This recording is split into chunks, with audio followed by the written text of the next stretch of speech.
Welcome back to another Daily Walk. Today I want to talk a little bit about kind of consumerism and the Christian take, and really one of the things I want to impress on you is that a Christian should take a strong stance against being influenced by all the marketing and things. And I think this is part of living and not being swayed by every wind of doctrine. And the thing that got me thinking about this subject is I saw a Christian podcaster this week promoting his new Christian-based energy drink company. And I'm like, oh, Lord help us. And the modern digital, what is the current Gen Alpha maybe? I don't know. He's a very young man, like, early 20s, I'd say.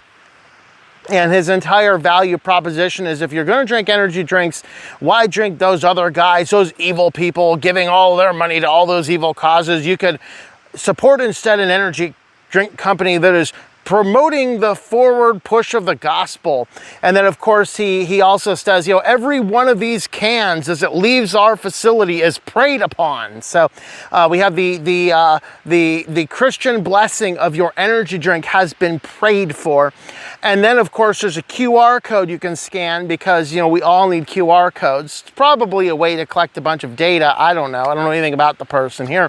But if you scan that thing and you enter your prayer request, then a physical, real person will be praying for that specific prayer request, is what their claim is. I have a lot of questions. All right, and I don't really want to get into it all. I just kind of want to impress that as we see this type of stuff in the world, we have to look back and go, all right, are we really duped? That duped as Christians go, I'm going to support this Christian energy drink company as opposed to whatever else. Like, first, don't drink energy drinks, guys. They're not good for you. All right.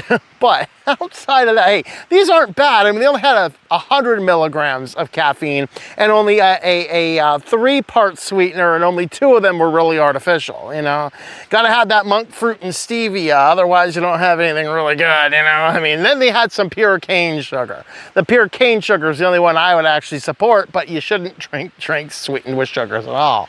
Anyway, outside of all of that, we're talking about an energy drink company now that's going to make their product holy by, I guess, praying for it, because if you pray over the energy drink before it leaves, then I guess you're in a situation where it's going to be, you're going to be blessed by drinking the prayed for energy drink versus that monster, which, allegedly has that Hebrews 6:66 on it, the mark of the beast or the blessed energy drink. I don't know.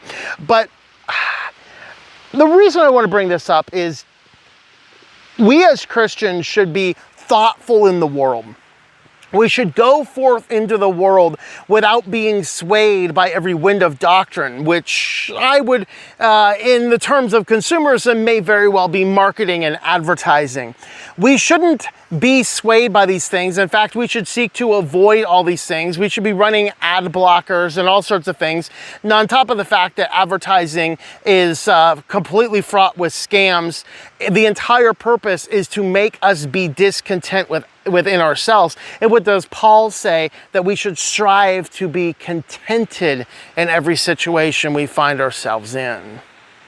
And to this end, we ought not be following forth with all these productions. Like there's that one studio that's doing a lot of these, more family-focused films. I can't remember the name. They just did like the David cartoon. By the way, it's a Mormon group. Just so you're aware, if you didn't dig into the theology of all these, it is a Mormon group. Same thing with The Chosen, created by a Mormon group. In fact, it might be the same Mormon group. Of course, Chosen, don't get me started on that. We have an evangelical Catholic as the Jesus figure. So if you're really interested in idolatizing the star of that, which many people are, you're going to be looking up and idolizing a Catholic. put together by a Mormon production company with a ecumenical council of people to make sure that nobody's offended watching it.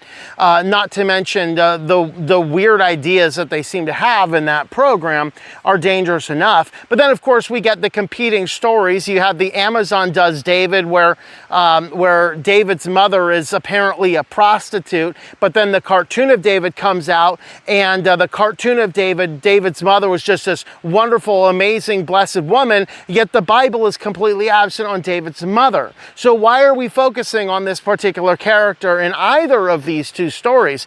But the problem is you watch this type of stuff and you are swayed by the same elements into again, the very same principles that we see. And I think that can in and of itself be a really serious problem. And we ought not be sitting here focusing on these types of things. And so I kind of wanted to impress upon you this issue of consumerism. Consumerism is seeking to extract as much money as possible from us as people. But as Christians, we should be seeking to have a content life. We should be saving our money or using our money to spread the gospel, not buying products thinking that those products are going to ultimately enrich our lives. And that is the principle that I wanted to mention here. And I don't know, there's just something about that, seeing that advertisement for the Christian energy drink that just kind of riled up my soul. We'll kind of stop this one here, really short daily walk here, but it just like, oh, that irked me. And I just kind of wanted to throw that out. We should not be so focused on the consumerism in our life. Let me know your thoughts about all that in the comments down below. And I don't know, we'll get back into the Bible next week. I just had to address this craziness in our world. Thanks for watching. I hope that you enjoy your daily walk in our Lord.